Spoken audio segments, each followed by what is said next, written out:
Hello നമസ്കാരം, ഏവർക്കും പുതിയ ലെവൽ ക്രോസ് എന്ന ചിത്രത്തിൻ്റെ 7ാം ദിവസത്തെ കേരള ബോക്സ് ഓഫീസ് കളക്ഷൻ റിപ്പോർട്ടാണ് എന്നൊരു വീഡിയോ ഭാഗത്ത്. വീഡിയോയ്ക്ക് മുൻപ് വീഡിയോ ലൈക്ക് ചെയ്യുക, ചാനൽ സബ്സ്ക്രൈബ് ചെയ്യുക. ഈ വരുന്ന ഓഗസ്റ്റ് മാസം ഇനി ധാരാളം ചിത്രങ്ങൾ OTT റിലീസ് ചെയ്യാൻ പോവുകയാണ്. നമ്മുടെ ചാനൽ ഭാഗം പരിശോധിച്ചാൽ നിങ്ങൾക്ക് കാണാൻ വേണ്ടി സാധിക്കുന്നതായിരിക്കും. ആസിഫ് അലി, അമല പോൾ, ഷർഫുദ്ദീൻ എന്നൊക്കെ പ്രധാന കഥാപാത്രങ്ങളായ ചിത്രമായിരുന്നു ലെവൽ ക്രോസ്. ചിത്രത്തിന് മികച്ച പോസിറ്റീവ് റെസ്പോൺസ് തന്നെയാണ് ഇപ്പോഴും പുറത്തുവന്നുകൊണ്ടിരിക്കുന്നത്. അതുകൊണ്ട് തന്നെ എല്ലാ സിനിമാ പ്രേമികളും ഒരേപോലെയാണ് ചിത്രത്തിൻ്റെ ഓരോ ദിവസത്തെയും ഓരോ കളക്ഷൻ അപ്ഡേഷനും അറിയാൻ വേണ്ടി കാത്തിരിക്കുന്നത്.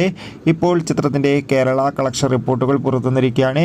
ചിത്രത്തിന് 7ാം ദിവസം ഒരു ആവറേജ് ബുക്കിംഗ് മാത്രമാണ് നടക്കുന്നത്. ഇന്ന് മാത്രം കേരളത്തിൽ നിന്ന് ഏകദേശം 20 ലക്ഷത്തിൻ്റെ അടുത്ത് മാത്രം കളക്ഷൻ ലഭിക്കുമെന്നാണ് ട്രാക്കിംഗ് റിപ്പോർട്ടുകൾ സൂചിപ്പിക്കുന്നത്. എന്തായാലും ലെവൽ ക്രോസ് എന്ന ചിത്രത്തിൻ്റെ കൂടുതൽ ബോക്സ് ഓഫീസ് കളക്ഷൻ റിപ്പോർട്ടിനായി നമുക്ക് കാത്തിരിക്കാം. ചിത്രം കണ്ടവരുടെ അഭിപ്രായം കമൻറ്റ് ചെയ്യുക.